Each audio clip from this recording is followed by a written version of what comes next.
Meus prezados e queridos irmãos, amigos da TV Caminho Livre, que graça e paz do Senhor Jesus.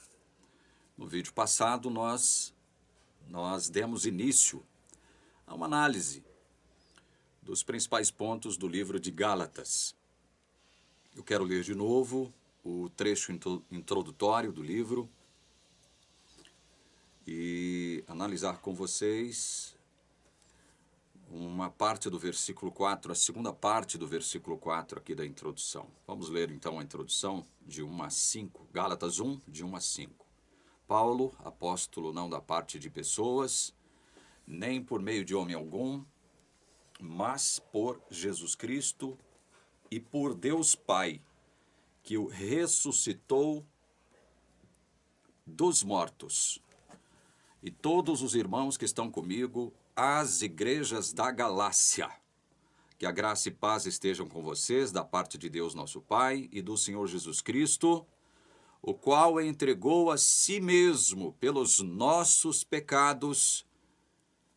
Essa é a parte que eu quero analisar com vocês. Para nos livrar deste mundo perverso, segundo a vontade de nosso Deus e Pai.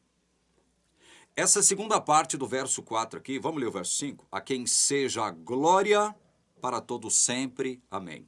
Então, essa segunda parte do verso 4 tem dois aspectos que eu gostaria de analisar com vocês nela. Eu já analisei o primeiro aspecto no vídeo passado, que é quando nós analisamos a afirmação de Paulo de que o Senhor Jesus Cristo entregou a si mesmo pelos nossos pecados. Todos os nossos pecados, todos.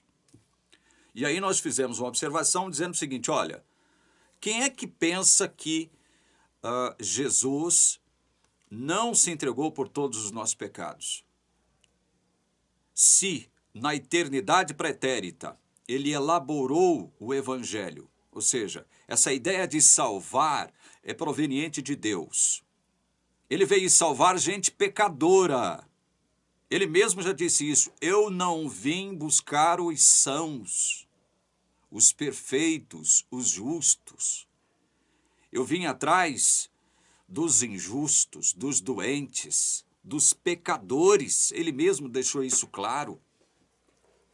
Vocês acham então que lá na eternidade pretérita, ainda na eternidade pretérita, Deus não previu os pecados de todos os indivíduos a quem ele veio salvar? Então, imaginar isso é desconfiar e desacreditar de um atributo de Deus chamado onisciência. Tem gente dentro do cristianismo que já não acredita mais nisso, na onisciência de Deus. Eu mesmo estive com um grupo de irmãos em Brasília, ali ao redor de Brasília, que não acreditavam mais na onisciência de Deus. E é muito difícil falar da Bíblia sem falar da onisciência de Deus.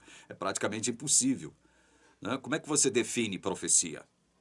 Como? Você que não acredita em onisciência, como é que você define profecia? E eu estou falando, quando eu falo de profecia, não são as profecias condicionais. São as profecias incondicionais. Como é que você define isso? Né? Se não admitindo que Deus possui o atributo incomunicável da onisciência. Então, nós falamos sobre isso. Nós falamos sobre essa questão de Jesus entregar a si mesmo pelos nossos pecados. Ele teve que fazer isso porque nós não tínhamos condição de fazer isso. Se nós somos entregues pelos nossos pecados, nós morremos eternamente. A única forma de eu e você acertarmos a nossa dívida com Deus é morrendo eternamente. Mas para nos dar vida, ele tem que se entregar por todos os nossos pecados. Já pensou? Não, o sacrifício de Cristo ele valeu só para os pecados passados. Quer dizer que os de agora em diante, eu que tenho que resolver com Deus? Que evangelho é esse? Que evangelho é esse, admitido pela teologia adventista? Então, meus queridos, analisamos essa parte aqui do livro de Gálatas. Outro detalhe que eu gostaria de dizer para vocês, que eu não disse no vídeo anterior, é o seguinte. Eu não quero entrar no mérito se a epístola de Gálatas foi direcionada aos Gálatas do Sul ou aos Gálatas do Norte. Eu não entro no mérito se a epístola foi escrita no ano 49 ou nos anos 54 e 55 da era cristã. Não entro, eu não quero entrar nesse mérito. Nosso foco aqui é analisar o conteúdo da carta. Por que que Paulo escreveu Gálatas? Por quê? O que foi que motivou ele a escrever aos Gálatas? O que ele escreve aqui, nesse livro que é maravilhoso, um dos livros mais importantes de todo o Novo Testamento. Então, ele nos diz que Jesus se entregou a si mesmo pelos nossos pecados, olha só, para nos livrar deste mundo perverso, segundo a vontade de nosso Deus e Pai. Tem muita coisa aqui nessa segunda parte do versículo 4. Muita coisa para a gente analisar.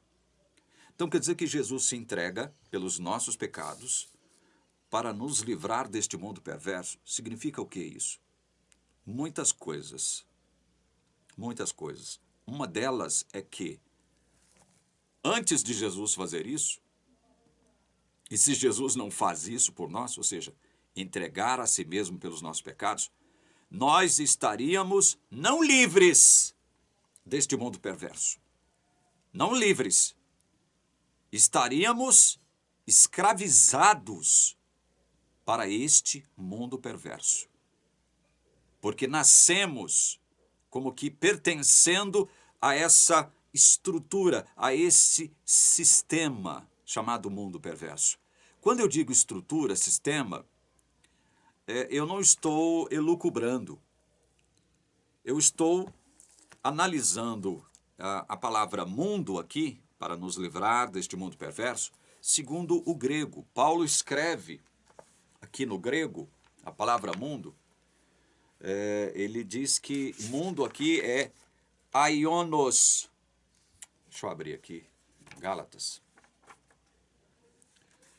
Eu tinha aberto aqui e eu perdi a página, mas está aqui, ó.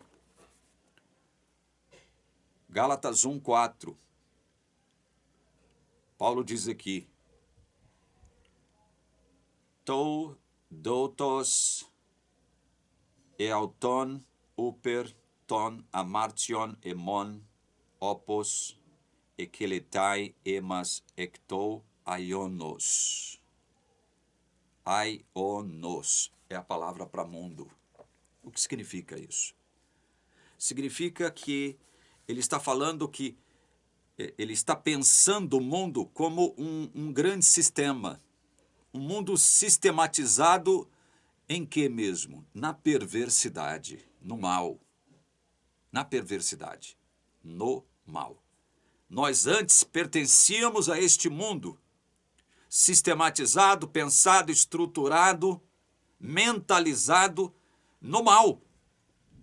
O próprio Cristo disse o seguinte, olha, se vós que sois maus sabeis dar boas coisas aos vossos filhos, muito mais vosso Pai Celestial que está nos céus saberá dar o Espírito Santo àqueles que lhe o pedirem. Jesus disse que nós somos maus. Desde quando nós somos maus? Deus não criou tudo bonzinho, tudo perfeito? Criou. Desde quando então nós somos maus? Desde quando nós estamos escravizados a este mundo? Desde o pecado de Adão, cometido lá no Éden. Desde o pecado de Adão.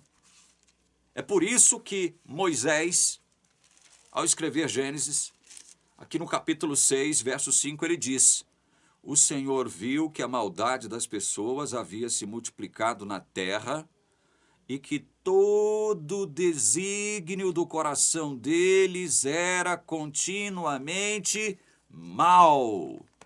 Todo o desígnio do coração era continuamente mal. Então, quando Paulo diz que Jesus entregou a si mesmo pelos nossos pecados, para quê? Para que nós transformássemos esse mundo? Para que nós melhorássemos esse mundo? Como alguns propõem? Para que nós fizéssemos deste mundo um mundo melhor? Foi para isso que Jesus entregou a si mesmo pelos nossos pecados? para que nós transformássemos esse mundo, fizéssemos desse mundo um lugar melhor? Pois eu digo a vocês com muita tranquilidade que não foi com este propósito que Jesus entregou a si mesmo pelos nossos pecados. Agora preste atenção no que eu vou falar. Todos aqueles que tiveram a intenção, o propósito de mudar o mundo, de melhorar o mundo, de transformar o mundo, fizeram justamente o contrário com ele. Pare e pense. Não, a nossa doutrina tem o propósito de mudar o mundo. A nossa doutrina tem o propósito de melhorar o mundo. A nossa ideia, a nossa ideologia tem o objetivo de transformar o mundo. Todos, ao longo da história desse planeta, que usaram esse pretexto para melhorar o mundo, transformar o mundo, reformar o mundo, acabaram por piorá-lo. Vide a doutrina socialista, que, segundo os adeptos dela, redundaria, desembocaria num comunismo. O que esse povo fez sob o pretexto de melhorar o mundo, de torná-lo um lugar mais justo, mais igualitário, mais humano, sociedade mais justa, igualitária. O que esse povo fez e continua fazendo onde eles mandam? Pioraram o mundo. Onde eles fincam o pé com essa ideia, a nossa ideia é tornar o mundo um lugar mais justo, igualitário. Igualitário na miséria, igualitário na pobreza, igualitário na morte, igualitário na escravidão. Vide o que acontece na China, o povo não tem liberdade. O povo é escravo de um sistema. Vide o que acontece em Cuba, a mesma coisa. Vide o que acontece aqui perto de nós, Venezuela, a mesma coisa. Vide o que está acontecendo na Argentina, a mesma coisa. São esses que querem melhorar o mundo. São esses que querem melhorar o mundo que o tornam um lugar pior, muito pior do que já era. Vide Coreia do Norte, onde o povo passa fome, o povo come grama. Para tentar matar a fome, o povo não tem liberdade, o povo vive numa miséria absurda. Vide. Olhem para a história, todos aqueles que quiseram melhorar o mundo, transformar o mundo, reformar o mundo, o tornaram pior. Mas a Bíblia não tem esse negócio olha, o nosso papel aqui é transformar o mundo, melhorar o mundo, reformar o mundo. Não, meus amigos e irmãos, o nosso papel aqui não é transformar o mundo, melhorar o mundo, reformar o mundo. Nosso papel aqui é sermos embaixadores de um novo mundo. E quem é que vai recriar esse novo mundo? Vocês sabem, é Deus. Ele diz, Jesus diz aqui, olha, em Mateus capítulo 5. Mateus capítulo 5. Lá nas bem-aventuranças.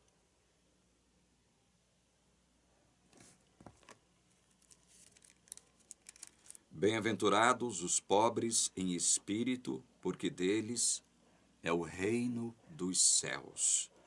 Reino dos céus. Alguém pode dizer, tá vendo? O lugar ao qual nós pertencemos é o céu. Não, não é o céu. Você pertence ao reino dos céus. Aí Jesus diz aqui mais da frente.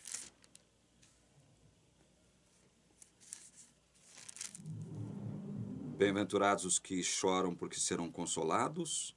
Bem-aventurados os mansos, porque herdarão a terra. Os mansos herdarão a terra. Então quer dizer que o propósito último de Deus com relação a esse planeta é recriá-lo. Deus não destruirá o planeta. Ele destruirá este aionos, sobre o qual Paulo fala aqui. Porque Jesus se entregou pelos nossos pecados para nos livrar deste aionos, deste sistema de coisas que aqui está, piorando o mundo. E agora nós estamos aí diante de uma agenda chamada Agenda Global, que tem justamente esse propósito: tornar o mundo um lugar melhor, mais justo, mais igualitário, mais humano, mais isso, mais aquilo. Potoca, conversa fiada, bobagem. Desconfiem de todos esses que pregam essa potoca. E o que é pior, a nossa Suprema Corte aqui está comprometida com este projeto de transformar o mundo, de melhorar o mundo, de reformar o mundo. Vocês sabem no que isso vai dar. Já está profetizado. Vocês sabem no que isso vai dar. Vocês sabem. Vão nos escravizar de novo, ou pelo menos tentarão. De tal forma que, se nós não aderirmos a esse projeto global, nós perderemos os nossos direitos de cidadania. Não poderemos comprar e nem vender. Ou seja, estaremos fadados, se Deus não nos acudir de algum modo, a morrer de fome e de sede, porque não poderemos comprar nem vender. Não seremos considerados mais cidadãos. Percebam que o nosso propósito aqui é pregar o Evangelho. É pregar a vinda de um novo reino.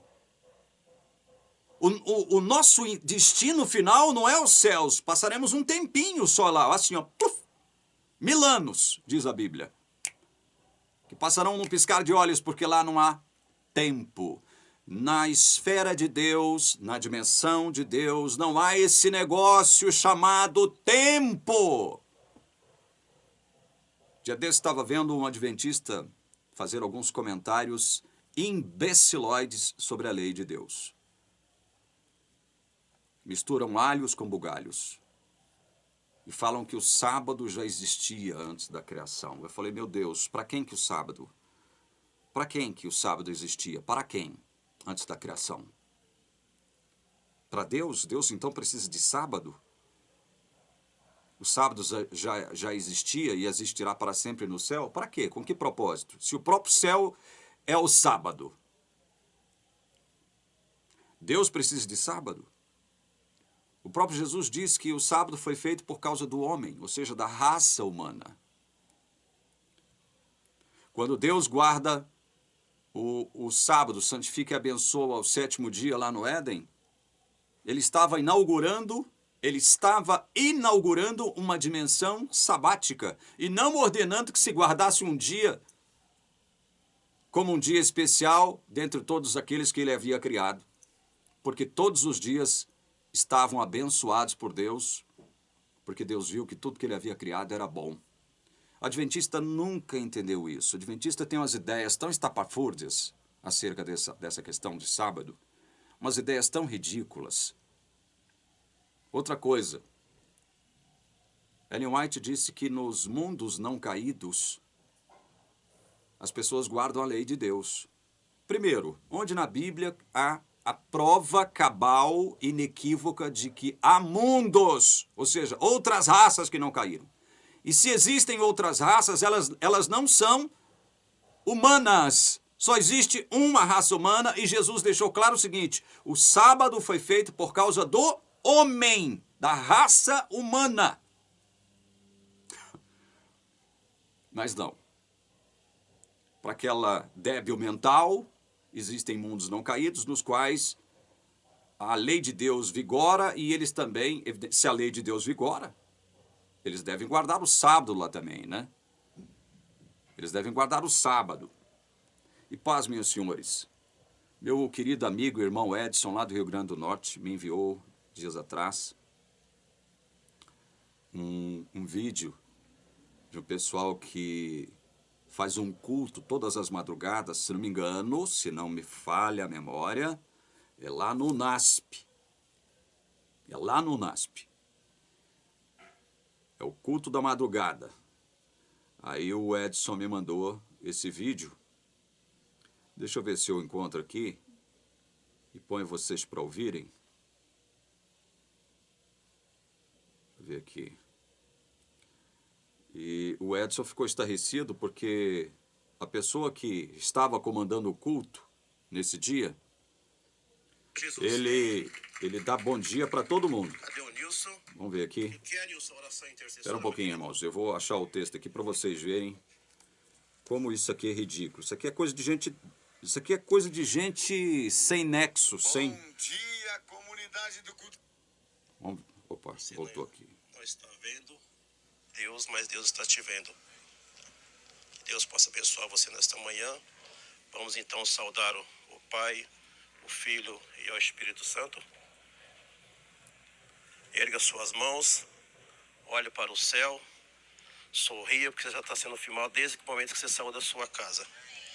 Vamos lá. Pai, Bom dia! Filho, Bom dia! Espírito Santo, Bom dia! anjos, Bom dia! mundos não caídos. Bom dia! Maranata, o Senhor. Ai, meu Deus do céu. Mundos não caídos. Bom dia! É engraçado, ao mesmo tempo trágico isso aqui, né?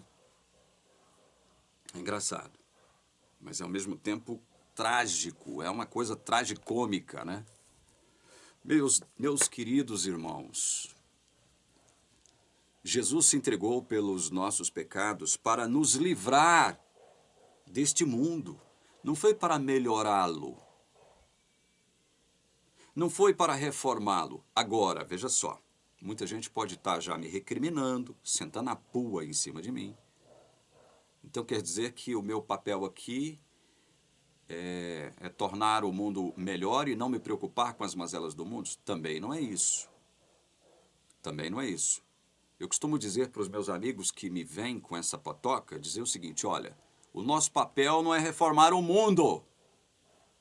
Esse aionos. Agora, eu sou obrigado a reformar e melhorar o meu mundo. O meu mundo, aí sim, o meu mundo eu sou obrigado a melhorar.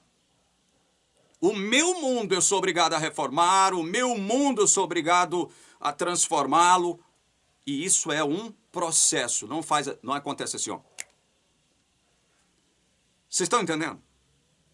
Nós não fomos eleitos, nós não fomos escolhidos, nós não fomos chamados para melhorar esse aionos, esse mundo perverso. Mas nós fomos chamados para melhorar o nosso mundo. Ou seja, onde eu estiver, eu tenho que ser sal e luz. Eu tenho que ser sal e luz. O sal, ele só faz diferença quando ele está misturado, quando ele está imerso, quando ele está no meio de elementos diferentes dele mesmo. O sal não tem valor, o sal não tem sentido, o sal não tem significado se ele estiver dentro do saleiro, misturado com sal. O sal só tem sentido quando ele está misturado com elementos diferentes dele mesmo. Isso não significa que em todo lugar eu tenho que impor a minha vontade. Ainda que ela seja cristã, seja a vontade guiada, pautada pela vontade maior de Deus, que é o que Paulo diz aqui na segunda parte do verso 4, o qual entregou a si mesmo pelos nossos pecados para nos livrar deste mundo perverso, segundo a vontade de nosso Deus e Pai. Ou seja, eu devo ser sal no mundo? Sim. Agora, isso não significa que onde eu estiver eu deva impor a minha ideia, a minha vontade, ainda que ela seja uma vontade derivada da vontade do Pai, Porque o próprio Jesus nunca fez isso, ele nunca coagiu ninguém, ele nunca pegou no pescoço de ninguém e obrigou alguém a servi-lo, a segui-lo. Ele foi sal e luz onde ele estava, sem, no entanto, coagir ninguém, sem, no entanto, forçar ninguém. Do mesmo modo, nós temos que agir no mundo, onde nós estivermos, ou seja, onde nós estivermos, esse será o nosso mundo. E é meu dever, como cristão, melhorar esse mundo, não reformar o planeta, não transformar o planeta, porque Deus já tem essa missão para si. Ele é o dono disso. Ele é o dono. Ele vai recriar o mundo. Ele vai transformar o mundo. Ele vai modificar o mundo. E não nós. Nós temos é que nos livrar deste mundo perverso, mau, segundo a vontade de Deus. Porque se não for segundo a vontade de Deus, eu, por mim mesmo, não teria vontade de me livrar deste mundo. Pelo contrário, eu falo isso desde o início da TV Caminho Livre. Se não é a vontade de Deus, eu não teria desejo de me libertar desse mundo.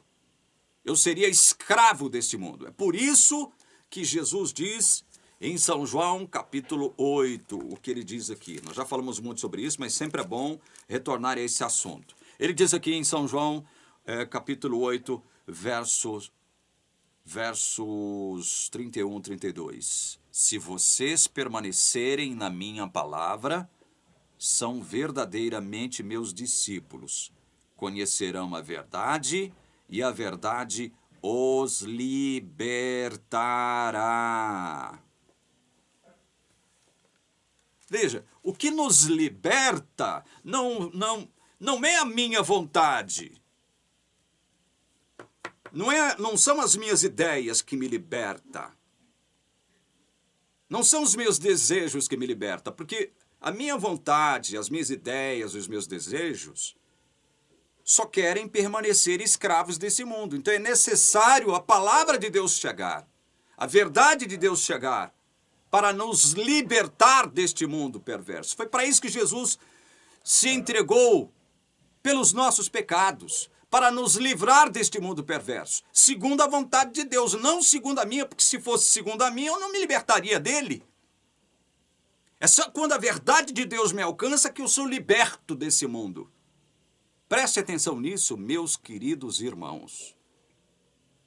O que eu estou falando está de conformidade com a palavra. Há um mundo que Deus ama. Porque Deus amou o mundo de tal maneira que deu seu Filho unigênito para que todo aquele que nele crê não pereça, mas tenha a vida eterna. Há um mundo que Deus ama. Dentro desse cosmo, ou cosmon, ou cosmos, dentro desse aionos, desse sistema de coisas que aí está, há um mundo, há um cosmos que Deus ama e que veio salvar. É por esse cosmos que ele, Jesus, se entregou a si mesmo, pelos pecados desse cosmos, para nos livrar desse cosmos mau, desse aionos perverso, segundo a vontade de Deus, não segundo a minha vontade, porque se fosse segundo a minha vontade, eu permaneceria escravo desse aionos ou desse cosmos. Estão entendendo? Então, quando a gente abre aqui, em 1 João, olha só, vamos abrir lá em 1 João, capítulo 2. 1 João, capítulo 2, versos 15 a 17.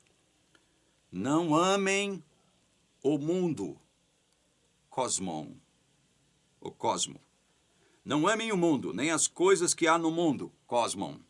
Se alguém amar o mundo, cosmo, o amor do Pai não está nele. Então, Deus amou o mundo, mas não é o mundo como um todo, o cosmo como um todo, aí incluído o aionos, esse sistema de coisas que aí está. Mas Deus não quer que nós amemos o mundo. Estão entendendo? Há um mundo que Deus ama e veio salvar. Agora, há um mundo para o qual Deus não tem nenhum plano, a não ser condená-los à morte eterna por conta dos seus pecados. Não amem o mundo nem as coisas que há no mundo. Se alguém amar o mundo, o amor do Pai não está nele.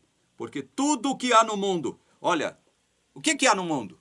Os desejos da carne, os desejos dos olhos e a soberba da vida não procede do Pai, mas procede do mundo.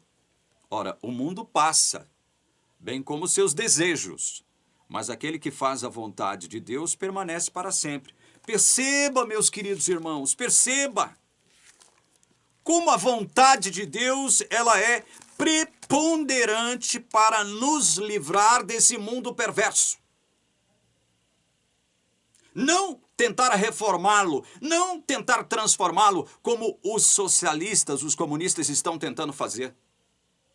O ladrão de 9 dedos que quer voltar à presidência da República disse que a nossa ideia cristã de família é algo retrógrado. Nós temos que superar isso. Disse que aborto é questão de saúde pública. Nós temos que abandonar essa questão, né, de sermos contra aborto, de sermos a favor da vida.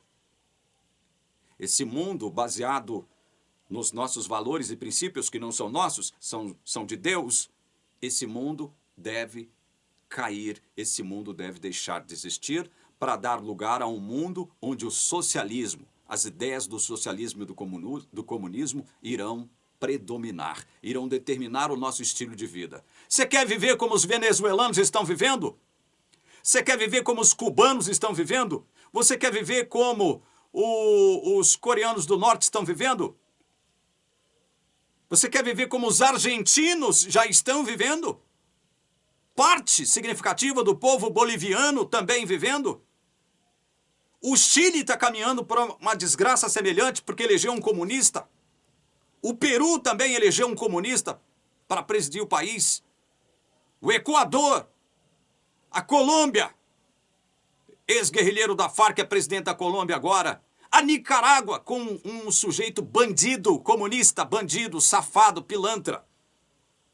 Vocês querem viver num mundo dominado por essa gente que, a pretexto de melhorar o mundo, transformar o mundo, fazer do mundo um lugar mais justo, mais igualitário, um mundo melhor, uma sociedade mais justa, a pretexto de tudo isso, eles pioram o mundo quando eles tomam posse do mundo onde eles estão.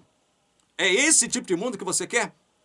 E pasmem os senhores, tem gente cristã dando ouvidos ao que o ladrão de 9 dedos, um homem comprometido com o mal, que quer voltar ao poder para produzir uma revolução, segundo Leonardo Boff. Ou seja, derrubar tudo o que diga respeito aos valores e princípios do reino dos céus, para inaugurar aqui um reino do demônio, do Satanás. Porque quando você demole os princípios e valores do reino de Deus, você está fazendo o quê? Você está simplesmente admitindo que Satanás é que deve mandar ali. Satanás é que deve orientar as ideias, o curso da vida e do mundo. Não amem este mundo, disse o evangelista João. Este mundo é mau, este mundo é perverso. E não cabe a nós, veja bem, melhorar esse mundo. Cabe a nós pregarmos nesse mundo de trevas para que Deus possa, através de nós, alcançar os eleitos, os escolhidos, porque Ele tem povo nesse mundo de trevas. E Ele alcançará esse povo através de nós. Isso é um privilégio. Ao invés de melhorar o mundo, olha só, 1 João capítulo 5, versos 4 e 5. Porque todo o que é nascido de Deus vence o mundo. Ah, então tem que vencer o mundo. Eu não posso amar esse mundo. Eu tenho que vencê-lo, superá-lo. E esta é a vitória que vence o mundo, a nossa fé. É nossa não porque surgiu de nós, principiou-se por meio de nós, iniciou-se em nós. Não, é nossa porque Deus já nos deu como graça, como dom. A nossa fé é que vence o mundo, ou seja, Não se preocupe em transformar esse mundo e melhorar esse mundo. Transforme o seu mundo. Melhore o seu mundo. Verso 5. Quem é o que vence o mundo, senão aquele que crê que Jesus é o Filho de Deus? Então, quem crê que Jesus é o Filho de Deus verdadeiramente, vence o mundo, tem que vencer esse mundo. Nós estamos diante de um mundo que nós precisamos vencer, meus irmãos. Não podemos ser derrotados por esse mundo. Não podemos. Nós precisamos melhorar o nosso mundo. É isso que eu estou tentando fazer durante toda a minha vida. Tenho fracassado aos borbotões. Mas graças ao meu bom Deus, que decidiu me salvar desde a eternidade pretérita pela sua graça maravilhosa. E não por conta das minhas obras, que são, o quê? Trapos de imundícia perante Ele. Eu leio em 1 João, capítulo 5, verso 19, o seguinte. Vamos ler o 18 e 19 para contextualizar. 1 João 5, 18 e 19. Sabemos que todo aquele que é nascido de Deus não vive em pecado. Porque quem é nascido de Deus guarda a si mesmo e o maligno não pode tocar nele. Sabemos que somos de Deus e que o mundo inteiro jaz no maligno. É por isso que quando Paulo diz em Gálatas 1,4 que Jesus entregou a si mesmo para nos livrar deste mundo perverso, segundo a vontade de nosso Deus e Pai, é por isso que Paulo diz isso. Porque o mundo inteiro jaz no maligno. O cosmos inteiro jaz no maligno. Pense nisso, meu irmão. Pense nisso. Procure melhorar o seu mundo, como eu estou tentando fazer com o meu. Tenho falhado? Tenho. Acho que eu tenho mais falhado do que conseguido sucesso. Mas eu estou aqui. Eu estou em pé. Eu ainda estou lutando. Eu não vou desistir, porque Deus está comigo. Eu creio que Jesus é o Filho de Deus, aquele que veio me salvar. Enquanto eu estiver vivo, eu estou vencendo esse mundo mau. Eu estou me livrando desse mundo perverso. Vocês estão entendendo? Não estou falando para vocês aqui que eu sou santinho, que eu sou perfeitinho. Estou falando para vocês que eu não peco, pelo contrário. Agora, ponham isso nas vossas cabeças e corações. Tem gente dentro da igreja. Tem gente dentro da igreja dando ouvidos a esse pessoal que quer voltar ao poder aqui no Brasil. Esse pessoal que não tem compromisso com Deus, com os valores do reino de Deus. Esse pessoal tem compromisso com o diabo e com os valores defendidos pelo diabo. Esse pessoal tem compromisso com o reino das trevas. E tem gente dentro da igreja apoiando essa gente, como se estivesse apoiando servos de Deus. PT, PCdoB, PSB, PDT, PSOL, PCB, PCO, todos os partidos de esquerda, todos eles, são orientados por valores contrários aos valores do reino dos céus. Pense nisso, meu irmão. A pretexto de melhorar o mundo, eles produzem um mundo muito pior. Pense nisso, meu irmão. Pense nisso. Eu não devo concordar com isso. Por isso eu devo melhorar o meu mundo. procurar transformar e reformar o meu mundo, você da mesma forma, o seu mundo. Onde você estiver, seja luz, seja sal, sendo você mesmo. Não precisa tentar impor goela abaixo as suas ideias de um mundo melhor. Não precisa. Seja você mesmo, diante de elementos diferentes de você. Porque você só terá valor, a sua vida só terá significado quando você estiver no meio de gente diferente de você. Aí sim eles vão perceber que você é diferente deles. Não porque você pregou, falou alguma coisa linda, bonita, não. Falar é muito fácil. Falar é muito fácil. Eu quero ver é viver isso. Ser você mesmo. Estar impregnado com os valores do reino. Procurar enxergar nas pessoas diferentes de você, pessoas que merecem o seu respeito, independentemente delas aceitarem os valores que norteiam a sua vida ou não. É assim que se é sal. É assim que se é luz no mundo. E não tentando impor goela abaixo, ou só falando, ou só, sabe, expressando palavras ao vento.